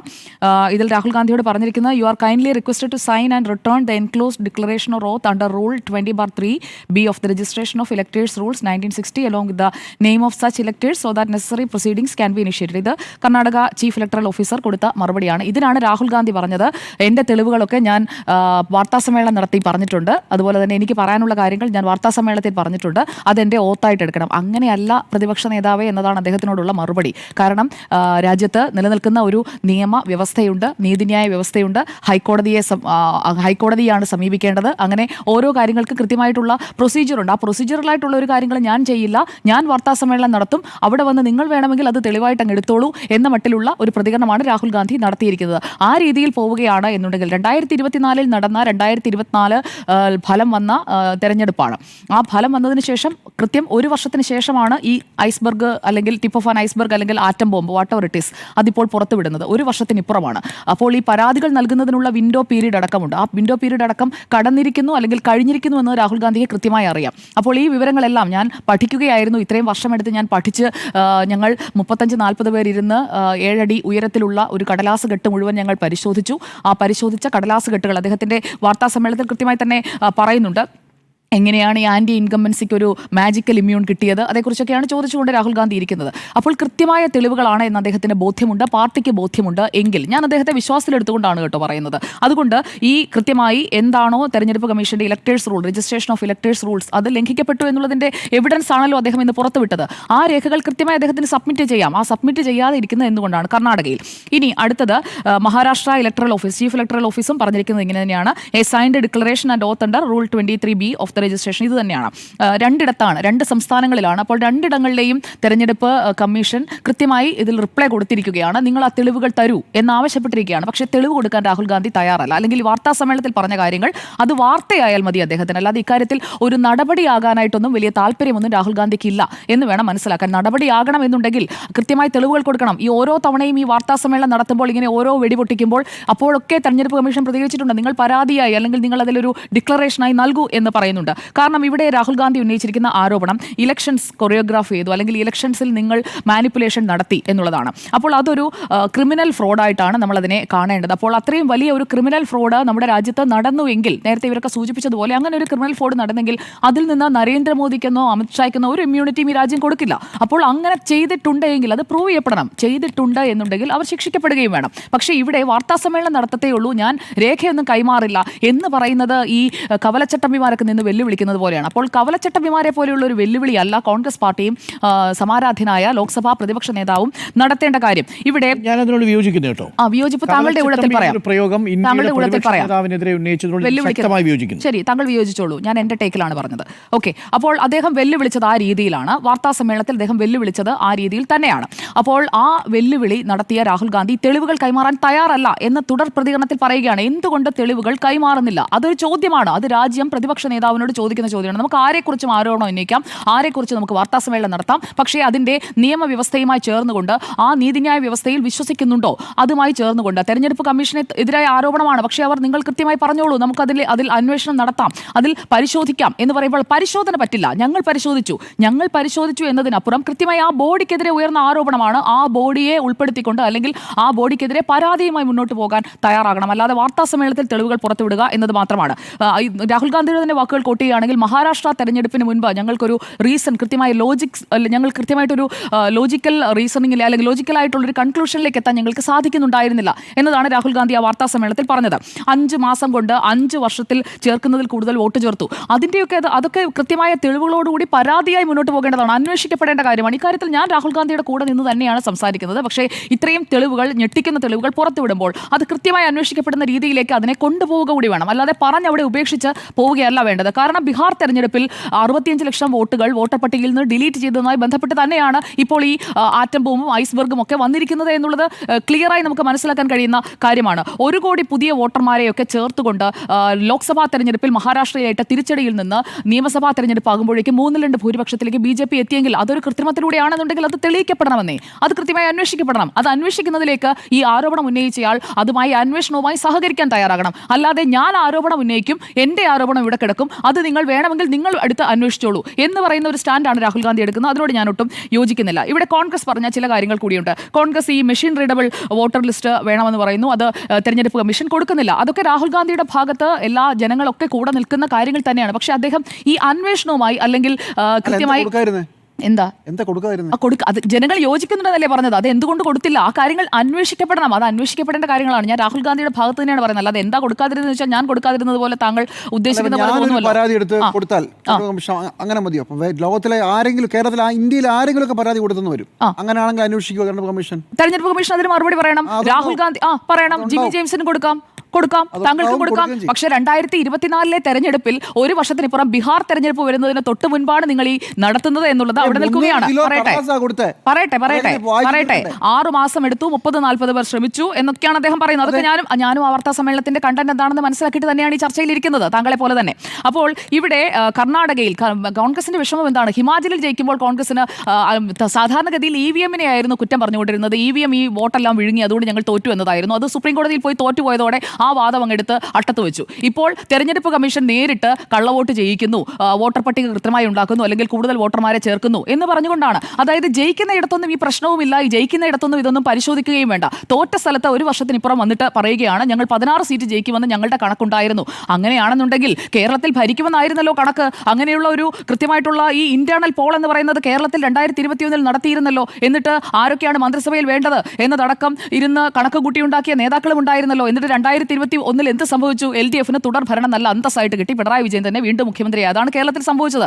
അവിടെയും ഇതേ ഇന്റേണൽ പോൾ തന്നെയാണ്, ഇതേ ആൾക്കാരൊക്കെ, ഇതേ ആശാന്മാരൊക്കെ തന്നെ ഇരുന്നാണ് ഈ ഇന്റേണൽ പോൾ നടത്തിയത്. ഇവിടെ 16 സീറ്റ് ആരോടാണ് പരാതി? ആരാണ് കരുതുന്നത്? എന്റെ ഭാഗം ഞാൻ പറഞ്ഞോട്ടെ, എന്റെ ഭാഗം ഞാൻ പൂർത്തിയാക്കട്ടെ. മാഡത്തിന്റെ ചോദ്യത്തിലേക്ക് അത് കഴിഞ്ഞിട്ട് വരാം. കർണാടകത്തിൽ 16 സീറ്റ് ജയിക്കുമെന്നായിരുന്നു കോൺഗ്രസിന്റെ ഇന്റേണൽ പോൾ. ആ ഇന്റേണൽ പോൾ പോലെ തന്നെയുള്ള പോള് മിക്കവാറും സ്ഥലങ്ങളിൽ നടത്തിയിട്ടുണ്ട്, പലയിടങ്ങളിലും തോറ്റിട്ടുണ്ട്. അതാണ് സംഭവിച്ചിരിക്കുന്നത്. അതുകൊണ്ടാണ് ഞാൻ കേരളത്തിന്റെ എക്സാമ്പിൾ പറഞ്ഞത്. ഇവിടെ 7 അപ്രതീക്ഷിത തോൽവികൾ, അതിലൊന്നാണ് ഈ ബംഗളൂരു സെൻട്രൽ. അപ്പോൾ ആ ബംഗളൂരു സെൻട്രൽ തെരഞ്ഞെടുക്കാനായിട്ടുള്ള കാരണം അതാണ്. ബാംഗ്ലൂർ സെൻട്രൽ ജയിച്ചത് 32,707 വോട്ടിനാണ്. അപ്പോൾ PC മോഹനന്റെ ആ ജയത്തിനെതിരെ എന്തുകൊണ്ടാണ് ഒരു പരാതിയുമായി മുന്നോട്ട് പോകാതിരുന്നത്? ഒരു പരാതിയുമായി മുന്നോട്ട് പോയില്ലല്ലോ. അപ്പോൾ എതിർ സ്ഥാനാർത്ഥിക്ക് അവിടെ ജയിക്കാൻ കഴിയുന്ന ഒരു സാഹചര്യമായിരുന്നു. 6.5 ലക്ഷം വോട്ടുള്ള മണ്ഡലമാണ്, അവിടെ കോൺഗ്രസ് ജയിക്കേണ്ട മണ്ഡലമാണ്. 7-ൽ 6 സീറ്റിലും കോൺഗ്രസിന് ലീഡ് കിട്ടുമ്പോൾ എന്തുകൊണ്ടാണ് ഇത്രയും കണക്കുകൂട്ടലുകളോ അല്ലെങ്കിൽ ഈ പറയുന്ന രീതിയിലുള്ള വോട്ടർ പട്ടിക ക്രമക്കേടുകളെ കുറിച്ച് അന്വേഷിക്കുന്നതോ? അതിനൊക്കെ മുമ്പ് തന്നെ ഒരു പരാതി നൽകാമല്ലോ. ധുലയിൽ BJP സ്ഥാനാർത്ഥി തോറ്റപ്പോൾ BJP സ്ഥാനാർത്ഥി പരാതിയുമായി പോയി, കോടതിയിൽ പരാജയപ്പെട്ടു. ഇതുപോലെ ഇവിടെ കോടതിയിൽ പോകാമായിരുന്നല്ലോ. ധുലയിൽ BJP സ്ഥാനാർത്ഥി തോറ്റത് 3731 വോട്ടിനാണ്. അവിടെ അവർക്ക് അതിൽ പരാതി ഉണ്ടായിരുന്നു. അത് മരിച്ചുപോയ ആളുകൾ വരെ വന്ന് വോട്ട് ചെയ്തു എന്നതടക്കമുള്ള കാര്യങ്ങളുമായി പോയി. പക്ഷേ കോടതിയിൽ ചെന്നപ്പോഴേക്കും തിരിച്ചടിയുണ്ടായി. പക്ഷേ ഇവിടെ കോടതിയിലേക്ക് പോകുന്നില്ല. ഈ 32,707 വോട്ടിന് ജയിച്ച മണ്ഡലത്തിൽ, BJP ജയിച്ച മണ്ഡലത്തിൽ ഒരു പരാതിയുമായും കോടതിയിലേക്ക് പോകുന്നില്ല. 4 ബൂത്തുകളിൽ ഒരേ ആളുടെ പേര്, ഇതൊക്കെ ബൂത്ത് ഏജന്റുമാരൊക്കെ ഉള്ളതാണല്ലോ. ഈ കാര്യങ്ങളൊന്നും പരിശോധിക്കപ്പെട്ടിട്ടില്ല. പറയട്ടെ, ഞാൻ പൂർത്തിയാക്കട്ടെ. ഇവിടെ കർണാടക തെരഞ്ഞെടുപ്പ് കമ്മീഷന്റെ വെല്ലുവിളി ഏറ്റെടുക്കാൻ തയ്യാറാണെന്ന് KC വേണുഗോപാൽ പറഞ്ഞിട്ടുണ്ട്. ആ വെല്ലുവിളി ഏറ്റെടുക്കണമെന്നേ. ആ വെല്ലുവിളി രാഹുൽ ഗാന്ധിയും KC വേണുഗോപാലും ഒക്കെ ഏറ്റെടുക്കണം. എന്നിട്ട് തെരഞ്ഞെടുപ്പ് കമ്മീഷൻ ഇപ്പോൾ ആവശ്യപ്പെട്ടിരിക്കുകയാണ്, അവരിങ്ങോട്ട് ഇൻ റൈറ്റിംഗ് തരാൻ പറഞ്ഞിട്ടുണ്ടല്ലോ, അത് കൊടുക്കണം. എന്നിട്ട് എന്താണ് നടക്കുന്നത് നോക്കണം. അല്ലാതെ ആ ഒരു പ്രോസസ്സിനെ നിൽക്കില്ല, ഞങ്ങൾ വിചാരിക്കുന്ന രീതിയിൽ തന്നെ അങ്ങ് ചെയ്യണമെന്ന് പറഞ്ഞു കഴിഞ്ഞാൽ അത് നടക്കില്ല. കാരണം ഞാൻ പറയട്ടെ, തെരഞ്ഞെടുപ്പ് കമ്മീഷന്റെ കടലാസ് പരിശോധിച്ചതിൽ കൃത്രിമം കണ്ടെത്തിയിട്ടുണ്ടെങ്കിൽ മാഡം ഇങ്ങനെ വേവലാതിപ്പെടാതെ, ഞാൻ KC വേണുഗോപാലിനെയും രാഹുൽ ഗാന്ധിയും തന്നെയാണ് ചലഞ്ച് ചെയ്യുന്നത്. ഈ കാര്യത്തിൽ കൃത്യമായ പരാതിയുമായി, കൃത്യമായ രേഖകളുമായി മുന്നോട്ട് പോകാൻ തയ്യാറാകണം. അല്ലാതെ വാർത്താ സമ്മേളനം നടത്തിയാൽ പോരാ. ഇവിടെ BJPയുടെ ഭാഗത്തു നിന്നുള്ള പ്രതികരണത്തെക്കുറിച്ച് മാഡം പറഞ്ഞല്ലോ. സാംബിത് പത്ര ഇന്ന് വാർത്താ സമ്മേളനം നടത്തി പറഞ്ഞു. കാരണം ജയിച്ച സെലക്റ്റീവ് ആയിട്ടുള്ള ഒരു ഔട്ട്റേജ് രാഹുൽ ഗാന്ധി നടത്തുകയാണ് എന്ന് പറയുമ്പോൾ അതിന് കൃത്യമായിട്ടുള്ള മറുപടി കൊടുക്കാൻ തയ്യാറാകണം. 99 സീറ്റ് 2024 നേടിയപ്പോൾ ഇവിടെ അടക്കം ആഘോഷമായിരുന്നല്ലോ, വലിയ ആഘോഷമായിരുന്നല്ലോ. അന്നേരം ഒന്നും ഒരു പരാതിയുമില്ല. അത് കഴിഞ്ഞപ്പോഴത്തേക്കുമാണ് വലിയ പരാതി. ഇപ്പോൾ തെരഞ്ഞെടുപ്പ് കമ്മീഷന് ക്രെഡിബിലിറ്റി ഇല്ല. 99 സീറ്റ് കിട്ടിയ ഇടങ്ങളിൽ നല്ല ക്രെഡിബിലിറ്റിയാണ്, കിട്ടാത്ത ഇടങ്ങളിൽ തെരഞ്ഞെടുപ്പ് കമ്മീഷന് ക്രെഡിബിലിറ്റി ഇല്ല. ഇവിടെ രാഹുൽ ഗാന്ധി സത്യവാങ്മൂലം കൊടുക്കട്ടെ, അന്വേഷണം നടക്കട്ടെ. അന്വേഷണത്തെ എന്തിനാണ് നിങ്ങൾ ഭയപ്പെടുന്നത്? ഇവിടെ പ്രൂഫ് ആവശ്യപ്പെട്ടുകൊണ്ട് കത്ത് നൽകിയിട്ടുണ്ട്. അല്ല, തെളിവ് ഞാൻ കൊടുക്കില്ല, പ്രൂഫ് ഞാൻ കൊടുക്കില്ല, സത്യവാങ്മൂലം ഞാൻ കൊടുക്കില്ല, ഞാൻ വാർത്താ സമ്മേളനം നടത്തിയതിനെ എന്റെ സത്യവാങ്മൂലമായി എടുക്കണം. അങ്ങനെയല്ല, കൃത്യമായ ഒരു വ്യവസ്ഥയുണ്ട്. ആ വ്യവസ്ഥ അനുസരിച്ച് മുന്നോട്ട് പോകാൻ കഴിയുകയുള്ളൂ. അപ്പോൾ ഈ ആറ്റം ബോംബാണ് എന്നുള്ളതിന്റെ തെളിവുകളൊക്കെ, ഞെട്ടിക്കുന്ന തെളിവുകൾ പുറത്തുവിട്ട സ്ഥിതിക്ക് അതിൽ കൃത്യമായിട്ടുള്ള പ്രോസസ്സിലേക്ക് കിടക്കാൻ, പ്രോസസ്സാണ് നടക്കേണ്ടത്. ആ പ്രോസസ്സിലേക്ക് കിടക്കാൻ തയ്യാറാകാതെ ഞാൻ ഇവിടെ നിന്ന് പറയും നിങ്ങൾ വേണമെങ്കിൽ ഇത് എടുത്തോളൂ എന്ന് പറയുന്നതൊക്കെ വെറുതെ തലക്കെട്ടുണ്ടാക്കാനായിട്ടുള്ള വെറും അഭ്യാസം മാത്രമാണ്. ദിവസം കഴിയുമ്പോൾ ദൃശ്യങ്ങൾ ഡിലീറ്റ് ചെയ്യണം എന്നുള്ളത് ഏത് വ്യവസ്ഥയിൽപ്പെട്ടതാണ്? 40 ദിവസം ഡിലീറ്റ് ചെയ്ത് നിങ്ങൾ അതടക്കം ക്വസ്റ്റ്യൻ ചെയ്യണമെന്നേ. ഒരു തെരഞ്ഞെടുപ്പ് അല്ല, സ്മൃതി മാഡം എന്തിനാണ് എന്നോട് ഇത്രയ്ക്ക് നിങ്ങൾ ആഘോഷിക്കുന്നത്? നിങ്ങളുടെ അസഹിഷ്ണുത മുഴുവൻ എന്നോട് കാണിക്കുന്നത് എന്തിനാണ്? ഞാനിവിടെ എന്റെ പോയിന്റാണ് പറഞ്ഞത്. നിങ്ങളുടെ അസഹിഷ്ണുത അവിടെ വെക്കൂ. മനസ്സിലാകും. ജയിച്ചപ്പോൾ തുടങ്ങിയ കഴിഞ്ഞ ജൂൺ 4 തുടങ്ങിയ അസഹിഷ്ണുതയാണ്. അത് ഇനിയും തീർന്നിട്ടില്ല എന്നുള്ളത് കൃത്യമാണ്. അത് ആ മുഖത്ത് നോക്കിയാലും കൃത്യമായി മനസ്സിലാവുന്നു. എനിക്ക് ലളിതമായ 4 ചോദ്യങ്ങൾ ഇപ്പോൾ ഈ സുജയ പറഞ്ഞതിൽ നിന്ന് എനിക്ക് സുജയോട് ചോദിക്കാനുണ്ട്. അതിനുശേഷം ഞാൻ എൻ്റെ അഭിപ്രായത്തിലേക്ക് വരാം. 1, മഹാരാഷ്ട്ര തിരഞ്ഞെടുപ്പിൻ്റെ ഘട്ടത്തിൽ രാഹുൽ ഗാന്ധി ഉയർത്തിയ ചോദ്യങ്ങൾക്ക് എന്തുകൊണ്ടാണ് തെരഞ്ഞെടുപ്പ് കമ്മീഷൻ ഉത്തരം നൽകാത്തത്? 2 ചോദ്യങ്ങൾ അതിൽ പ്രധാനപ്പെട്ടതാണ്. 1, അന്ന് തിരഞ്ഞെടുപ്പ് നടക്കുമ്പോൾ അതിന് തൊട്ട് മുമ്പത്തെ 5 മാസം കൊണ്ട് 41 ലക്ഷം വോട്ടർമാരാണ് തിരഞ്ഞെടുപ്പിൻ്റെ വോട്ടർ പട്ടികയിൽ കടന്നുകൂടിയത്. 2014-നും 19-നും ഇടയിൽ 32 ലക്ഷം പുതിയ വോട്ടർമാർ കൂട്ടിച്ചേർക്കപ്പെടുന്നു. 5 മാസങ്ങൾ കൊണ്ട് 2024 ലോക്സഭാ തെരഞ്ഞെടുപ്പിന് ശേഷം നിയമസഭാ തെരഞ്ഞെടുപ്പിൻ്റെ കാലയളവിൽ 41 ലക്ഷം വോട്ടർമാർ കൂട്ടിച്ചേർക്കപ്പെടുന്നു. മൊത്തം കണക്കെടുപ്പ് നോക്കിക്കഴിഞ്ഞാൽ മഹാരാഷ്ട്രയിലെ പ്രായപൂർത്തിയായ വോട്ടർമാരെക്കാൾ കൂടുതൽ ആളുകളുടെ എണ്ണം വോട്ടർ പട്ടികയിൽ എങ്ങനെ വന്നു? തെരഞ്ഞെടുപ്പ് കമ്മീഷൻ മറുപടി കൊടുത്തിട്ടുണ്ടോ? ഇൻ റൈറ്റിംഗ് തരാൻ പറഞ്ഞു, കൊടുത്തിട്ടുണ്ടോ? ഉണ്ട്.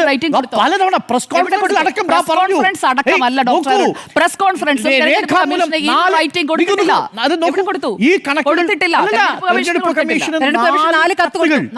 തെരഞ്ഞെടുപ്പ് കമ്മീഷന് 4 കത്തുകൾ അയച്ചു. എന്താ മറുപടി? ഇവേസീവായ മറുപടിയാണ്. ഇതിന് കൃത്യമായ രേഖകൾ, ഇതാരാ പ്രൊഡ്യൂസ് ചെയ്യേണ്ടത്? നോക്കൂ, ഒരു ലളിതമായ ചോദ്യമല്ലേ. നിങ്ങളൊരു സംസ്ഥാനത്തുള്ള പ്രായപൂർത്തിയായ ആളുകളെക്കാൾ കൂടുതൽ ആളുകൾ വോട്ടർ പട്ടികയിൽ ഇടം പിടിക്കുന്നു, അതും 5 മാസം കൊണ്ട് 41 ലക്ഷം പേര് കൂട്ടിച്ചേർക്കപ്പെടുന്നു. എങ്ങനെ സാധിക്കും? Question number 1 ഉത്തരവില്ലല്ലോ. അവിടെ നിൽക്ക്. ഉത്തരവില്ലല്ലോ എന്നുള്ള ആട്രിബ്യൂഷൻ വേണ്ട. ഞാൻ എങ്ങനെ സാധിക്കും എന്നുള്ളത് അത് അന്വേഷണത്തിലൂടെ കണ്ടെത്തേണ്ടതാണ്. അല്ലാതെ ഇവിടെ ഇരുന്നുകൊണ്ട് ഞാൻ ഉത്തരവില്ല എന്നുള്ളതല്ല. ഡോക്ടർ ഈ രീതിയിൽ എന്നെ അപമാനിക്കുന്ന രീതിയിൽ അതേ തന്ത്രമാണ്.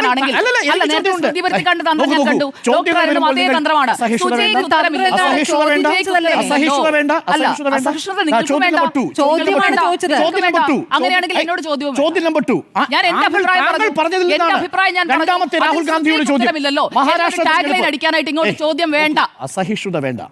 താങ്കൾക്ക് വേണ്ട.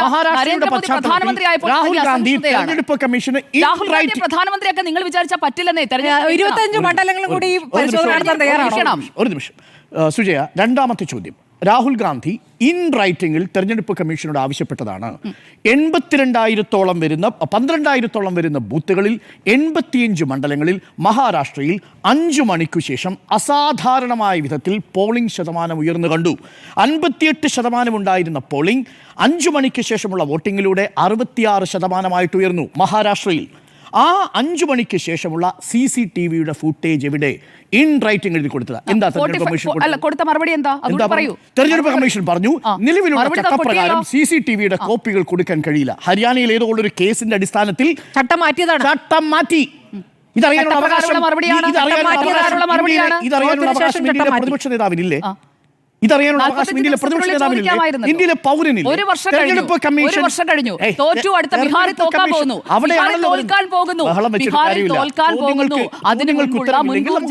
എന്ന് മാന്യമായി പറയുക.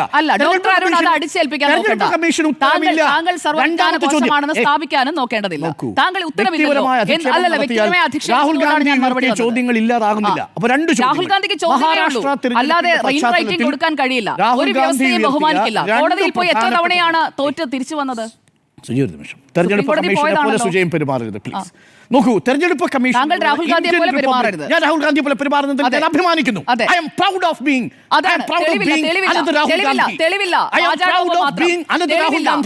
ഇന്നത്തെ ദിവസം ഇന്ത്യൻ റിപ്പബ്ലിക്കിൽ നമ്മൾ കണ്ടതിൽ വെച്ച് ഏറ്റവും ഉശിരുള്ള പ്രതിപക്ഷ നേതാവിനെയാണ് കണ്ടത്.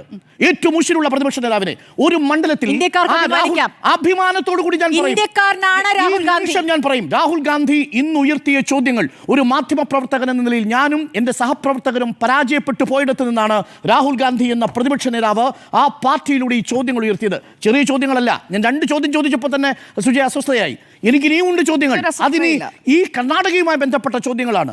ഈ കഴിഞ്ഞ ലോക്സഭാ തെരഞ്ഞെടുപ്പിൽ മൊത്തം 25 മണ്ഡലങ്ങളിൽ കണക്കെടുത്ത് നോക്കിയാൽ 5000-നും 10,000-നും ഇടയിൽ 5000-നും താഴെ BJP വിജയിച്ച് കഷ്ടിച്ച് കടന്നുകൂടിയ മണ്ഡലങ്ങളുണ്ട്. BJPക്ക് എത്രയാ കഴിഞ്ഞ തവണത്തെ 2024 ലോക്സഭാ സീറ്റ്? 240. ഇന്ത്യ മുന്നണിക്കോ 234. ഇന്ത്യ മുന്നണിയെ സഖ്യമായും BJPയെ കക്ഷിയായും എടുത്താൽ 6 സീറ്റിന്റെ വ്യത്യാസമേ ഉള്ളൂ. ഇന്ത്യ മുന്നണിയും BJP എന്ന് പറയുന്ന ഗ്രാൻഡ് പാർട്ടി ഇന്നത് ഭരിക്കുന്നത് തെലുങ്കുദേശം പാർട്ടിയുടെയും JD-യുടെയും തോളത്ത് കൈയിട്ടുകൊണ്ടാണ് എന്ന് പറഞ്ഞാൽ അതാണ്. നോക്കൂ, അപ്പോൾ സ്വാഭാവികമായും 2024 തിരഞ്ഞെടുപ്പിന്റെ ബയോഎൻസി, തെരഞ്ഞെടുപ്പിന്റെ സ്പിരിറ്റ് കിടക്കുന്നത് എവിടെയാണെന്ന് പ്രേക്ഷകർക്ക് എല്ലാം അറിയാം. കേവലം 6 സീറ്റിന്റെ വ്യത്യാസമേ ഉള്ളൂ. അതാണ് 2024 അതിൽ 5 മണ്ഡലങ്ങൾ 8 മണ്ഡലങ്ങൾ കണക്കെടുത്ത് നോക്കിയാൽ 5000-ൽ താഴെയാണ് BJPയുടെ ഭൂരിപക്ഷം. ഇന്ന് രാഹുൽ ഗാന്ധി പറയുന്നൊരു കാര്യമുണ്ട്. 33,000-ൽ താഴെ ഭൂരിപക്ഷമുള്ള 25 മണ്ഡലങ്ങൾ റിഗ് ചെയ്താൽ അഥവാ അതിൽ അതിക്രമം കാണിച്ചാൽ BJPക്ക് അധികാരത്തിൽ വരാൻ പറ്റും. കാര്യം 240 സീറ്റുകളാണ്. ആ ഭൂരിപക്ഷത്തിന് വേണ്ടത് എത്രയാ? 31 സീറ്റുകൾ കൂടി വേണം. 271 സീറ്റുകൾ വേണം. 33,000-ൽ താഴെ ഭൂരിപക്ഷമുള്ള 25 മണ്ഡലങ്ങൾ.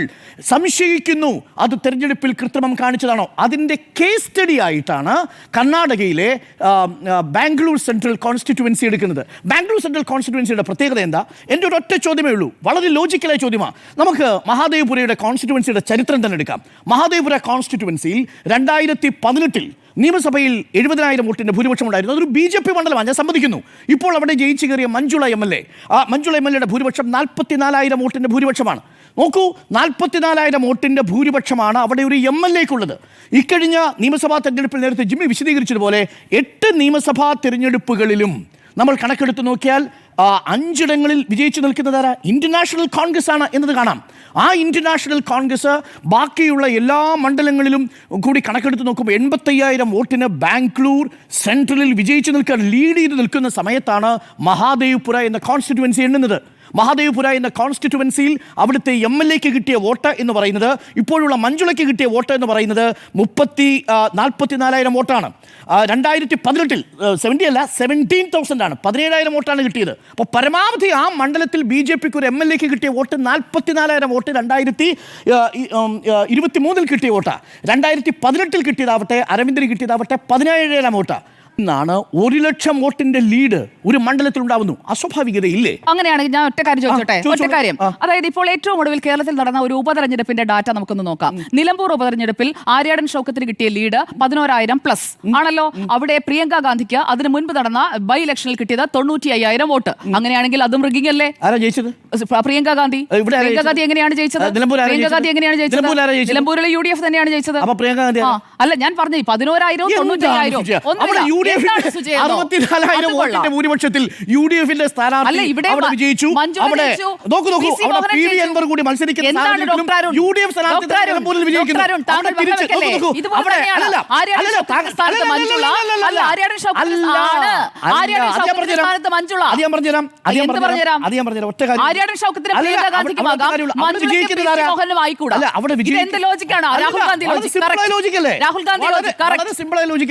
ബാക്കി എല്ലാ മണ്ഡലങ്ങളിലും, അതായത് നിലമ്പൂർ മണ്ഡലത്തിൽ മാത്രമാണോ പ്രിയങ്ക ഗാന്ധി ലീഡ് നേടിയത്? ബാക്കിയുള്ള മണ്ഡലങ്ങളിലെല്ലാം പ്രിയങ്ക ഗാന്ധി ആയിരുന്നില്ലേ ലീഡ്? ബാംഗ്ലൂർ അങ്ങനെയല്ല. ബാംഗ്ലൂരിൽ ബാക്കി എല്ലാ മണ്ഡലങ്ങളിലും ലീഡ് എത്തി നോക്കിയാൽ 85,000 വോട്ടിന് BJP സ്ഥാനാർത്ഥി പുറകില PC മോഹൻ. ഈ വയനാട് മണ്ഡലത്തിൽ അങ്ങനെയായിരുന്നോ? നമുക്ക് ഈ തെളിവുകളുമായി ചേർത്തല്ലേ നോക്കണം. ഇനി അത് കഴിഞ്ഞതിന് ശേഷം ദാ വരുന്നു, എത്ര കൃത്യമായ കണക്കുകളാണ് രാഹുൽ ഗാന്ധി അവതരിപ്പിച്ചത്. ആ ചോദ്യങ്ങൾ ചെറുതാണ്, എത്ര ഫേക്ക് കണക്കുകളാണ്. ഞാനൊരു ആളുടെ പേര് പറയാം, ഗുർക്കി രാജ് സിംഗ് എന്നാണ് ഒരാളുടെ പേര്. അയാൾക്ക് 116-ാമത്തെ ബൂത്തിൽ വോട്ടുണ്ട്, 124-ാമത്തെ ബൂത്തിൽ വോട്ടുണ്ട്, 125-ാമത്തെ ബൂത്തിൽ വോട്ടുണ്ട്, 126-ാമത്തെ ബൂത്തിലും വോട്ടുണ്ട്. ഒന്ന് ആലോചിച്ച് നോക്കണം, ഒരാളുടെ പേരാണ്. ഇങ്ങനെയുള്ള എത്ര ഫേക്ക് ഐഡികളുടെ കാര്യമാണ് പറഞ്ഞതെന്നറിയാമോ? ഡ്യൂപ്ലിക്കേറ്റ് വോട്ടർമാർ 11,965 പേർ. 11,965 പേർ. ഇലക്ഷൻ കമ്മീഷൻ ഈ കണക്കുകൾ പരിശോധിക്കുമോ എന്നതാണ് ചോദ്യം. വ്യാജ അഡ്രസ്സിലെ വ്യാജ വോട്ടർമാർ 40,009 പേർ. 40,000 വ്യാജ അഡ്രസ്സ്. അതിലൊരു അഡ്രസ്സ് എന്ന് പറയുന്നത് ബ്രൂവറിയോ മറ്റോ ആണ്. കടകൾ ഇല്ലാത്ത അഡ്രസ്സ്. പല അഡ്രസ്സും നോക്കുമ്പോൾ വീട്ടുപേര് 0, വീട്ടുപേരിൽ രേഖപ്പെടുത്തിയിട്ടില്ല എന്നുള്ളതാണ്. ബീർ പാർലർ അടക്കമുള്ള ഒറ്റമുറികളിൽ ചേർക്കപ്പെട്ട വോട്ടർമാർ 10,452. ഫോട്ടോ പോലും ഇല്ലാത്ത വോട്ടർമാർ 4,132. ഫോം 6 വഴി വന്ന വ്യാജ വോട്ടർമാർ 33,692. മൊത്തം കൂടി കണക്കിലെടുത്താൽ 1,280,000 വ്യാജ വോട്ടുകൾ. ആകെ കിട്ടിയ ഭൂരിപക്ഷം അവിടെ നോക്കൂ, 85,000 മറികടക്കാൻ വേണ്ടി 1 ലക്ഷം വോട്ടുകൾ മോഷ്ടിച്ചിരിക്കുന്നു എന്നുള്ളതാണ് പ്രതിപക്ഷ നേതാവ്. കണക്കാണോ ഈ കണക്കുകളിൽ? എങ്ങനെയാണ് നിങ്ങൾ ഇതിനെ തർക്കിക്കുന്നത്? അതാണ് എന്നെ മനസ്സിലാവാത്തത്. രാഹുൽ ഗാന്ധി മൂന്നാമത്തെ ചോദ്യം, 4 ചോദ്യമാണ് താങ്കളോട് ചോദിക്കുന്നത്. തിരഞ്ഞെടുപ്പ് കമ്മീഷനോട് വോട്ടർ പട്ടിക ചോദിക്കുന്നു. ആ വോട്ടർ പട്ടിക കോപ്പി പ്രൂഫായി, സ്കാൻ പ്രൂഫായി കൊടുത്തത് എന്തുകൊണ്ടാണ്? അഥവാ അതൊരു ഒപ്റ്റിക്കൽ ലെൻസ് വെച്ച് പോലും വായിക്കാൻ കഴിയാത്ത, ഒപ്റ്റിക്കൽ റീഡർ വെച്ച് പോലും വായിക്കാൻ കഴിയാത്ത രീതിയിൽ അതെന്തിനാണ് നിങ്ങൾ പ്രൂഫ് ചെയ്ത് കൊടുത്തത്? ഒരു മെഷീൻ വായിക്കാൻ പറ്റുന്ന രീതിയിൽ എന്തുകൊണ്ടാണ് ഈ സോഫ്റ്റ് കോപ്പി? അതായത് തെരഞ്ഞെടുപ്പ് കമ്മീഷൻ വിചാരിച്ചാൽ 3 മിനിറ്റ് കൊണ്ട് അവർക്ക് പരാതിയില്ലത്. ജയിച്ച ആൾക്കാണോ പരാതി? 3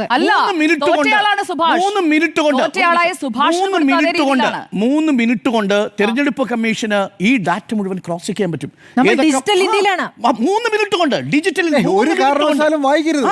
അപ്പൊ 3 മിനിറ്റ് കൊണ്ട് തിരഞ്ഞെടുപ്പ് കമ്മീഷന് ഡീകോഡ് ചെയ്യാവുന്ന ഡാറ്റ ഒരു കാരണവശാലും മനുഷ്യ അസാധ്യമെന്ന് കരുതി തിരഞ്ഞെടുപ്പ് കമ്മീഷൻ അണ്ടർ എസ്റ്റിമേറ്റ് ചെയ്തു കോൺഗ്രസിനെ. തെരഞ്ഞെടുപ്പ് കമ്മീഷൻ പ്രതിപക്ഷ നേതാവിനെ അണ്ടർ എസ്റ്റിമേറ്റ് ചെയ്തു, രാഹുൽ ഗാന്ധി അണ്ടർ എസ്റ്റിമേറ്റ് ചെയ്തു, അവരുടെ ടീമിനെ അണ്ടർ എസ്റ്റിമേറ്റ് ചെയ്തു. എന്നിട്ട് 300 കിലോഗ്രാം ഭാരത്തോളം വരുന്ന ഒരു വലിയ 7 അടി ഉയരമുള്ള വോട്ടർ പട്ടിക, അതാണ് ആ ചിത്രം കാണിച്ചത്. 7 അടി ഉയരമുണ്ട്, ഒരു മനുഷ്യനേക്കാൾ ഉയരമുണ്ട് ഈ പറയുന്ന വോട്ടർ പട്ടിക ലിസ്റ്റിന്. അതെടുത്ത് കൊടുത്തിട്ട് പറഞ്ഞു പോയി നോക്കിക്കോ എന്നാ പറഞ്ഞത്. ഇലക്ട്രൽ ബോണ്ടിന്റെ കാര്യത്തിൽ എടുത്ത തീരുമാനം പോലെ ഇങ്ങനെ ജനാധിപത്യത്തിനെ ആ രീതിയിൽ സങ്കീർണമാക്കി മാറ്റി. ഒരു കാരണവശാലും പ്രതിപക്ഷ നേതാവ് വായിക്കില്ലെന്ന് ധരിച്ചുപോയി തെരഞ്ഞെടുപ്പ് കമ്മീഷൻ. പക്ഷേ തെരഞ്ഞെടുപ്പ് കമ്മീഷന് തെറ്റുപറ്റി. രാഹുൽ ഗാന്ധിയും സംഘവും 40ഓളം വരുന്ന ടീം അതിരുന്ന് ഡീകോഡ് ചെയ്ത് പേജ് വൈസ് മറിച്ചു നോക്കി. ഒരു സ്കാൻ മെഷീനിലും അത് തെളിയില്ല, ഒരു ഒപ്റ്റിക്കൽ റീഡർ വെച്ചും വായിക്കാൻ പറ്റില്ല. വായിക്കരുത് എന്ന് നിർബന്ധമായിരുന്നു തെരഞ്ഞെടുപ്പ് കമ്മീഷന്. അതാണ് ഇങ്ങനെ കൊടുത്തത്. എന്തിനു വേണ്ടി അങ്ങനെ കൊടുത്തത്? ഈ രാജ്യത്തെ വോട്ടർ പട്ടിക പരിശോധിക്കാൻ രാജ്യത്തെ ഒരു പൗരന് അവകാശമില്ല. എല്ലാ പൗരനും അവകാശം എല്ലാവർക്കും എല്ലാവർക്കുമുണ്ട്. എല്ലാവർക്കും അങ്ങനെ രാഹുൽ ഗാന്ധി മാത്രമല്ല, രാഹുൽ ഗാന്ധി ഒരു പ്രിവിലേജും ഇല്ല. എന്തുകൊണ്ട് നിഷേധിച്ചു? അവരുടെ മാനദണ്ഡം അതിന്റെ എന്താ ലോജിക്കൽ റീസൺ പറയൂ. ജനാധിപത്യ രാജ്യത്ത് ഒരു വോട്ടർ പട്ടിക ഒരു സ്കാനിംഗ് മെഷീൻ വെച്ച് പോലും നിങ്ങൾ പരിശോധിക്കരുത് എന്ന് തെരഞ്ഞെടുപ്പ് കമ്മീഷൻ കണക്കാക്കിയതിന് ഉദ്ദേശം എന്താ? തെരഞ്ഞെടുപ്പ് കമ്മീഷൻ എന്താണ് മറക്കാറുള്ളത്? അതിന് 70 വയസ്സുള്ള ഒരു വോട്ടർ കന്നി വോട്ടറായിട്ട് രേഖപ്പെടുത്തിയിരിക്കുന്ന തെരഞ്ഞെടുപ്പാണ് കഴിഞ്ഞു പോകുന്നത്. ആർക്കും അസാധാരണമായി ഒന്നും തോന്നുന്നില്ല, ബൂത്ത് ലെവൽ ഓഫീസർക്ക് തോന്നുന്നില്ല. 70 വയസ്സുണ്ട്, കന്നി വോട്ടറാ. 70 വയസ്സുള്ള കന്നി വോട്ടർ. അങ്ങനത്തെ 33,000-ന് മുകളിൽ ആളുകൾ ഉണ്ടെന്നുകൂടെ ഓർക്കണം. 33,000 പേരാണ്, 1-2 അല്ല. കന്നി വോട്ടർമാരുടെ ഇല്ല, തീർന്നില്ല. അപ്പൊ നോക്കൂ, ഈ കണക്കുകൾ നമ്മുടെ മുന്നിലുണ്ട്. അപ്പോൾ ചുരുക്കത്തിൽ ഇതെല്ലാം ഒരു മഞ്ഞുമലയുടെ അറ്റം മാത്രമാണ്. ഇത് ഒരു ലോക്സഭാ മണ്ഡലത്തിന്റെ കണക്കാണെങ്കിൽ 25 ലോക്സഭാ മണ്ഡലങ്ങളിൽ 33,000 വോട്ടിൽ താഴെ നിൽക്കുന്ന മണ്ഡലങ്ങളിലും സമാനമായ രീതിയിലുള്ള കൃത്രിമം നടന്നിട്ടുണ്ടോ എന്ന് പ്രതിപക്ഷ നേതാവ് ചോദിക്കുമ്പോൾ ഇന്ത്യ രാജ്യം വിശ്വസിക്കാവുന്ന തരത്തിലുള്ള മറുപടി തെരഞ്ഞെടുപ്പ് കമ്മീഷന്റെ ഭാഗത്തുനിന്നുണ്ടാവണം. ഇന്ത്യൻ ഭരണഘടന നിലവിൽ വരുന്നതിന്റെ തലേ ദിവസം വന്ന ഒരു സ്ഥാപനമാണ് തെരഞ്ഞെടുപ്പ് കമ്മീഷൻ. അതുകൊണ്ടാണ് നമ്മൾ ജനുവരി 25 വോട്ടേഴ്സ് ഡേ ആയിട്ട് ആചരിക്കുന്നത്. ആ തെരഞ്ഞെടുപ്പ് കമ്മീഷൻ, ഇന്ത്യൻ റിപ്പബ്ലിക്കിനെ നിലനിർത്തിയ തെരഞ്ഞെടുപ്പ് കമ്മീഷൻ പ്രതിപക്ഷ നേതാവിന്റെ ചോദ്യങ്ങൾക്ക് മുന്നിൽ മുട്ടിടിച്ചു നിൽക്കുകയല്ല വേണ്ടത്, മറുപടി നൽകി. ഇന്ത്യൻ മുട്ടുപിടിച്ചു നിൽക്കുക. ഒരു മറുപടിയില്ല, ഈ ചോദ്യത്തിന് മറുപടിയില്ല. ഫേക്ക് വോട്ടർമാരുണ്ടോ? രേഖാമൂലം തരാനാണ്. ഈ കണക്കുകളെല്ലാം നിങ്ങളുടെ മുന്നിൽ സമർപ്പിക്കാം. കണ്ടെത്തി നിങ്ങൾ കണക്ക് വരുമോ? ഇതല്ല, ഇതുപോലുള്ള 25 മണ്ഡലങ്ങളിലും കേസ് സ്റ്റഡി നടത്തുമോ തെരഞ്ഞെടുപ്പ് കമ്മീഷന്? നടത്തിക്കൂടെ? ഈ രാജ്യത്തിന്റെ ജനാധിപത്യം വിശ്വസനീയമായ രീതിയിൽ കൊണ്ടുപോകാൻ തെരഞ്ഞെടുപ്പ് കമ്മീഷന് ബാധ്യതയുണ്ടെന്നാണ് എൻ്റെ വിശ്വാസം. ഇല്ലെങ്കിൽ അശോക് ലവാസ എന്ന് പറയുന്ന ഉദ്യോഗസ്ഥൻ രാജിവെച്ചു പോയതെന്ന് നേരത്തെ സൂചിപ്പിച്ചു. എന്തുകൊണ്ടാണ് രാജിവെച്ചു പോയത്? ഒറ്റ കാര്യമേ ഉള്ളൂ. 2019 തെരഞ്ഞെടുപ്പിലെ model code of conduct violate ചെയ്തപ്പോൾ നരേന്ദ്രമോദിക്കും അമിത്ഷായ്ക്കുമെതിരെ നടപടിയെടുക്കുന്നതിൽ ചീഫ് ഇലക്ഷൻ കമ്മീഷൻ താല്പര്യം കാട്ടിയില്ല. ആ വിയോജിപ്പിന്റെ പുറത്താണ് അശോക് ലവാസ എന്ന ഉദ്യോഗസ്ഥൻ ഏഷ്യൻ ഡെവലപ്മെന്റ് ബാങ്കിലേക്ക് പോയത്. പിന്നീട് നമ്മൾ കണ്ടതെന്താ? സുപ്രീം കോടതി ഉത്തരവിനെ കാറ്റിൽ പറത്തുന്നതല്ലേ കണ്ടത്? ഇന്ന് തെരഞ്ഞെടുപ്പ് കമ്മീഷനെ തീരുമാനിക്കുന്നതാരാ? സുപ്രീം കോടതി ഉത്തരവ് പറയുന്നു, പ്രധാനമന്ത്രി, opposition leader, chief justice of India, ഇവർ 3 പേർ ചേർന്ന് തീരുമാനിക്കണം തെരഞ്ഞെടുപ്പ് കമ്മീഷനെ. എന്താ നരേന്ദ്രമോദി സർക്കാർ പറഞ്ഞത്? പ്രധാനമന്ത്രി, ഒപ്പോസിഷൻ ലീഡർ, പിന്നെ പ്രധാനമന്ത്രിയുടെ മന്ത്രി, ഈ 3 പേരും കൂടി ചേർന്ന് തീരുമാനിക്കും. അപ്പോൾ 2-1 ചീഫ് ജസ്റ്റിസിനെ ഒഴിവാക്കി. 4ാമത്തെ എൻ്റെ ചോദ്യമാണ് സുജയ, വൈ? കഴിഞ്ഞെങ്കിൽ ഞാൻ ഈ വിഷയത്തിൽ ഊതി എനിക്കൊരു കാര്യം പറയാനുണ്ട്. ഇവിടെ അല്ല, 4 ചോദ്യങ്ങൾക്ക് ഉത്തരം പറയാനായിട്ട് താങ്കളുടെ ക്ലാസ്സിലെ സ്റ്റുഡന്റ് അല്ല ഞാൻ. എനിക്ക് പറയാനുള്ളത് പറഞ്ഞു, അത് താങ്കൾക്ക് സമ്മതമല്ല. താങ്കൾ പറഞ്ഞോളൂ, താങ്കളുടെ ഭാഗം കഴിഞ്ഞല്ലോ. ഒരു കാര്യമേ ഉള്ളൂ, രാഹുൽ ഗാന്ധി ഈ ഡിക്ലറേഷൻ ഫോം കൊടുക്കാത്തതിന്റെ ഒറ്റ കാരണം, അറ്റാച്ച്ഡ് ഡിക്ലറേഷൻ ഫോം അത് കൊടുത്തു കഴിയുമ്പോൾ false evidence is punishable under section 227 of BNS. Section 227 Bharatiya ന്യായ സംഹിത പ്രകാരം ശിക്ഷിക്കപ്പെടുമെന്ന് രാഹുൽ ഗാന്ധിക്ക് കൃത്യമായി അറിയാം. മാത്രമല്ല, false declaration in connection with the electoral roll is punishable under section 31 of the Representation of the People Act 1950. തെരഞ്ഞെടുക്കപ്പെട്ട MP ആണ്. ഇതൊക്കെ കൊണ്ട് കൃത്യമായി തെളിവോടുകൂടി സത്യവാങ്മൂലം കൊടുത്താൽ പിടിക്കപ്പെടും. രാഹുൽ ഗാന്ധിക്ക് ഭയമാണ്, പേടിയാണ്. അത് കളവാണ്. രാഹുൽ ഗാന്ധിക്ക് പേടിയാണ്. രാഹുൽ ഗാന്ധി വാർത്താ സമ്മേളനത്തിൽ കൊടുക്കാൻ പോകുന്നില്ല, ഒന്നും കൊടുക്കാൻ പോകുന്നില്ല. അല്ലെങ്കിൽ നിങ്ങൾ കൊടുക്കും. തെരഞ്ഞെടുപ്പ് കമ്മീഷനെ ഇങ്ങനെ മുൾമുനയിൽ നിർത്തി ചോദ്യങ്ങൾ ഉയർത്തിയ രാഹുൽ ഗാന്ധി ഉയർത്തിയ ചോദ്യങ്ങൾ കളവാണെന്ന് തെരഞ്ഞെടുപ്പ് കമ്മീഷന് ബോധ്യമുണ്ടെങ്കിൽ രാഹുൽ ഗാന്ധിക്കെതിരെ കേസെടുത്തൂടെ? അല്ല, രാഹുൽ ഗാന്ധി സത്യവാങ്മൂലം കൊടുക്കാത്ത എന്താ? അത് കൊടുക്കാൻ പറ്റില്ല. രാഹുൽ ഗാന്ധി പ്രതിപക്ഷ നേതാവ് പാർലമെന്റിലുമല്ല, പുറത്ത്. നാളെ കാണാൻ പോകുന്നത് എന്താ? ഇത് ആർക്കാ പരാതി കൊടുക്കേണ്ടത്? ഈ രാഹുൽ ഗാന്ധിയെ ചൈനയുമായി ബന്ധപ്പെട്ട വിഷയത്തിൽ അതിർത്തി കടന്നിരിക്കുന്നു എന്ന് സംശയം പ്രകടിപ്പിച്ച് വിമർശിച്ചതിന്റെ പേരിൽ ഒരു ഇന്ത്യക്കാരൻ അങ്ങനെ പറയുമോ എന്ന് ചോദിച്ച ന്യായപീഠത്തിന് മുൻപിലാണോ? അല്ല, ഇവിടെ ഇന്ത്യയിൽ- സംവിധാനത്തെ മുഴുവൻ വിലക്കെടുത്ത് കഴിഞ്ഞില്ലേ? അതെ, അതെ, അതെ. അതുകൊണ്ട് ഇനി അത് പറഞ്ഞു. നാളെ ഇനി അത് തെരഞ്ഞെടുപ്പ് പറഞ്ഞു. കമ്മീഷന് രാഹുൽ മുമ്പാകെ ഫാൻസിന് എന്തും തെരഞ്ഞെടുപ്പ് പറയാം. അല്ല. ബോംബെ ഹൈക്കോടതിയിലേക്ക് ഒരു ജഡ്ജി വന്നിട്ടുണ്ട്. അതെ അതെ, ആ ജഡ്ജിയുടെ യോഗ്യത എന്താണെന്നറിയാമോ? ആ, BJP വക്താവ്. ബിജെപിയുടെ വക്താവാണ്. ന്യായാധിപനായിട്ട് വരുന്ന കാലത്ത് നിങ്ങളിങ്ങനെ BJP നിങ്ങൾ കേന്ദ്ര പരാതി സർക്കാരിനെ കൊടുത്തു കുറ്റം പറഞ്ഞ് കാലം കഴിക്കാൻ അതാണെന്നേ. മാത്രമേ ഉള്ളൂ. ഈ BJP യും ജനാധിപത്യത്തെ നരേന്ദ്രമോദിയും ഇവിടെ അട്ടിമറിക്കുന്ന ഏത് ഭരിക്കും. ശക്തിയും പിള്ളകാലത്തോളം ഇതിനെ ശബ്ദം പറയാൻ ഉയർത്തിക്കൊണ്ടേയിരിക്കുക എന്നുള്ളതാണ്. ഇങ്ങനെ കുറ്റം പറഞ്ഞ് കാലം അല്ല, കാലത്തോളം ശബ്ദം ഉയർത്തിക്കൊണ്ടിരിക്കുക ജയിക്കാത്ത രാഹുൽ ഗാന്ധിയെ പ്രധാനമന്ത്രിയാക്കണം. എങ്ങനെ സാധിക്കാനാണ്? ഒറ്റ വിഷയമേ ഉള്ളൂ. എങ്ങനെ തെരഞ്ഞെടുപ്പ് സാധിക്കാനാണ്? കമ്മീഷൻ കൊടുത്ത കടലാസിൽ നിന്ന് തെരഞ്ഞെടുപ്പ് കമ്മീഷൻ തന്ന വോട്ടർ പട്ടിക എടുത്തു വെച്ചിട്ട് പറയാണ് ദാ അഡ്രസ് ഉണ്ട ഓ അത് കഴിഞ്ഞ് അച്ഛന്റെ പേര് അത് കൈമാറാമല്ലോ. അച്ഛന്റെ പേര് കൈമാറാമല്ലോ. സൂര്യൻ. നിക്ക്, നിക്ക്, രേഖ നിക്ക്. കൈമാറാമല്ലോ. അല്ല, അല്ലാതെ എടുത്തു വെക്കോ. ഏ, എടുത്തു വെക്കോ. അവര് തന്ന രേഖയാ. അവര് തന്ന രേഖയാ. അച്ഛന്റെ പേര് അവരുടെ രേഖ പിന്നെ അവർ എടുത്തുകൊണ്ട് പോകണം. രാഹുൽ ഗാന്ധി, അല്ലല്ല, രാഹുൽ ഗാന്ധി സോർട്ട് ചെയ്തതാണ്. കോൺഗ്രസ് ഓഫീസിൽ സോർട്ട് കൊണ്ടുവന്ന ചെയ്തതാണ്. രേഖ. 7 കിലോ ഇനി അങ്ങോട്ട് കൊടുക്കണം. തെരഞ്ഞെടുപ്പ് കമ്മീഷൻ 300 കിലോ അങ്ങോട്ട് നിർവാചൻ കൊടുക്കണം. സദനിൽ നിന്ന് കൊണ്ടുവന്ന രേഖയാ. ഇല്ല, ആ രേഖ ഒരൊറ്റ കമ്പ്യൂട്ടറിലിട്ട് കോറിലേറ്റ് ചെയ്താൽ മതി. ഇതിനകത്തുള്ള മേൽവിലാസങ്ങൾ, ഇതിലുള്ള ഇരട്ട, ഇതിലുള്ള ഡ്യൂപ്ലിക്കേറ്റ്, ഇതിലുള്ള കന്നി വോട്ടർമാർ കൃത്യമായിട്ട് കിട്ടും. അതെ. ധൈര്യമുണ്ടോ തെരഞ്ഞെടുപ്പ് കമ്മീഷന്? ഇത് കൊടുക്കാൻ രാഹുൽ ഗാന്ധിക്ക് ധൈര്യമുണ്ടോ? കൊടുത്തല്ലോ പബ്ലിക്കിന് മുന്നിൽ. ദാ നമ്മൾ എവിടെ ഇവിടെ കൊടുത്തു? ചർച്ച ചെയ്യാം. എവിടെ വിട്ടുകൊടുത്ത ആളോടാണ് ധൈര്യമുണ്ടോ എന്ന് ചോദിക്കുന്നത്. ധൈര്യമുണ്ടോ? ഒരു ധൈര്യമില്ല. ഈ പ്രസംഗത്തിനപ്പുറം ഒരു ധൈര്യമില്ല. അത് കണ്ടുകൊണ്ടിരിക്കുകയാണ് രാജ്യം. ഒരു ധൈര്യവുമില്ല. കഷ്ടം. നാളെ ആയിക്കോട്ടെ കടലാസ് നേരം വിളിക്കും, നേരം വിളിക്കും. അല്ല, ജനാധിപത്യം ഇല്ലാതായോ എന്നുള്ളത് രാഹുൽ ഗാന്ധിയുടെ മാത്രം പ്രശ്നമല്ല, നമ്മുടെ എല്ലാവരുടെ പ്രശ്നമാണ്. കടലാസുമായി ആളുകൾ തെരഞ്ഞെടുപ്പ് കമ്മീഷൻ മുമ്പിൽ പോകും. അത് കഴിഞ്ഞ് നമുക്ക് കാണാം. ശരി, നമുക്ക് കാണാം. ഞാൻ ഇവിടെ തന്നെ ഉണ്ടാവും. പക്ഷേ ഇവിടെ ഉണ്ടാവണം, ജനാധിപത്യം ഉണ്ടാവും എന്നുള്ളതാണ് സംശയം. ജനാധിപത്യം ഉണ്ട്. അതാണ് പക്ഷേ ഏറ്റവും നരേന്ദ്രമോദി പ്രധാനപ്പെട്ട അംഗീകരിക്കാൻ കടലാസ് കഴിയാത്ത കുറച്ച് ആളുകളുണ്ട്. കടലാസ് കിട്ടിക്കോളും. നരേന്ദ്രമോദി അംഗീകരിക്കാൻ കഴിയാത്ത കുറച്ച് ആളുകളുണ്ട്. കടലാസ് കിട്ടിക്കോളും. കടലാസും തെളിവും എല്ലാം ഉണ്ടാകും. ഞെട്ടിക്കുന്ന തെളിവുകളോ എന്നുള്ളതാണ് ചോദ്യം. യെസ് എന്ന് 4 പേരും അഭിപ്രായപ്പെടുന്നു, നോ എന്ന് 0. ഞെട്ടിപ്പിക്കുന്ന തെളിവുകൾ തന്നെയാണ്.